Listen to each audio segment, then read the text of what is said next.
Bismillahirrahmanirrahim, Sobat Smart Space sekalian. Pada kesempatan kali ini saya akan membacakan sebuah ringkasan singkat tentang sebuah buku yang berisikan tentang tokoh besar, salah satu tokoh besar bangsa Indonesia ini, yaitu Muhammad Hatta.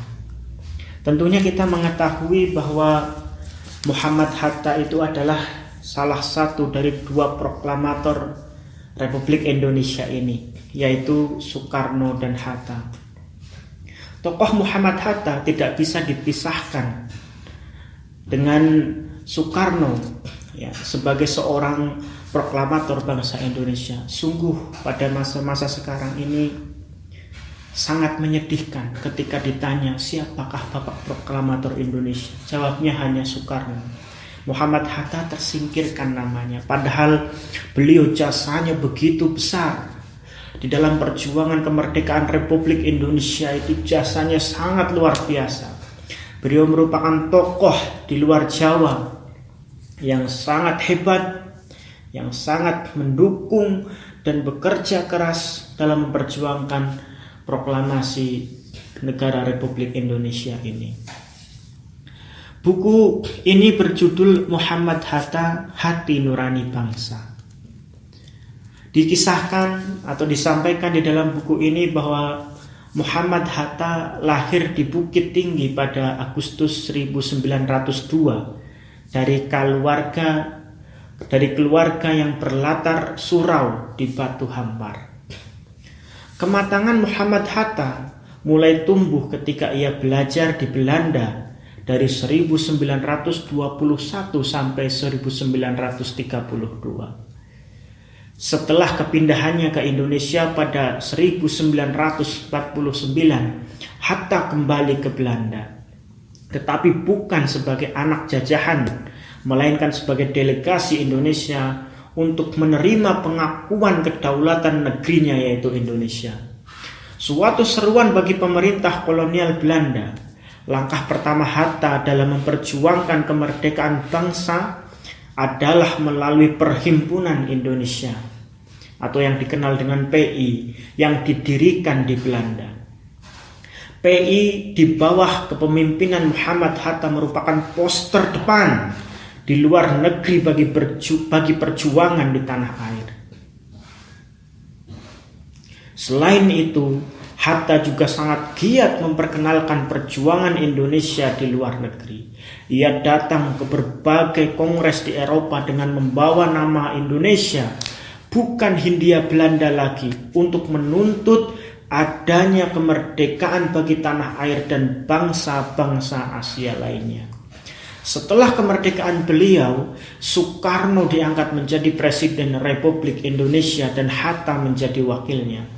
Soekarno yang terdorong oleh emosi, namun ini yang membuat Hatta dan Soekarno saling melengkapi satu sama lain dalam era Dwi Tunggalnya. Walaupun tidak selalu sepemikiran, Hatta dan Soekarno tetap bekerja sama dengan baik. Tapi hal ini tidak berlangsung lama. Pada tahun 1956, Hatta mengundurkan diri sebagai wakil presiden. Hatta menilai Soekarno sudah terlalu melenceng dari cita-cita awal mereka berdua. Baginya, kebijakan Soekarno membentuk demokrasi terpimpin, membubarkan DPR dan mengangkat dirinya sebagai presiden seumur hidup dan menodai cita-cita demokrasinya. Padahal Hatta sudah sering mengingatkan Soekarno melalui surat-suratnya, namun tak mendapat sambutan dari Soekarno.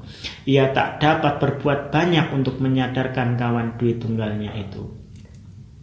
Meskipun demikian, setiap orang, menurut saya, bahwa setiap orang di setiap zaman itu memang memiliki kekurangan dan kelebihannya masing-masing.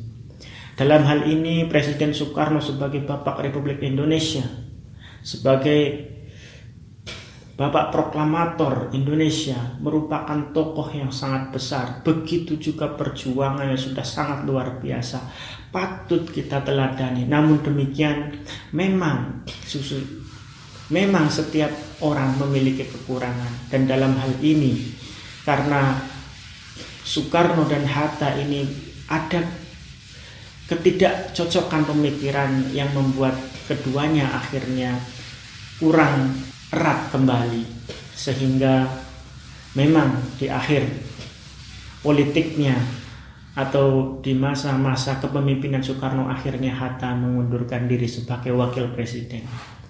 Namun di sisi itu semua kita harus mengetahui bahwa dua orang ini adalah tokoh besar. Soekarno dan Muhammad Hatta adalah dua orang yang tidak terpisahkan atas berdirinya Republik Indonesia ini. Jasanya begitu besar, maka sudah sepantasnya jika kita menyebut proklamator Indonesia itu adalah Soekarno Hatta sebagaimana yang tertuang di dalam teks proklamasi. Demikian sekilas buku tentang Muhammad Hatta yang bertemakan hati nurani bangsa ini.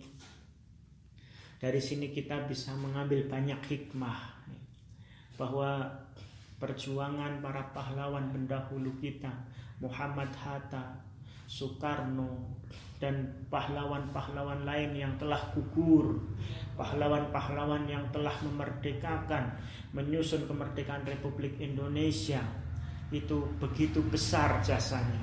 Maka sudah sepantasnya, selayaknya kita sebagai anak bangsa, generasi penerus, kita berusaha untuk mengambil hikmah-hikmah di masa lalu, memperbaiki apa kekurangan-kekurangan di masa lalu, dan kita lakukan itu sekarang untuk kebaikan Indonesia di masa yang akan datang. Semoga yang singkat ini bermanfaat.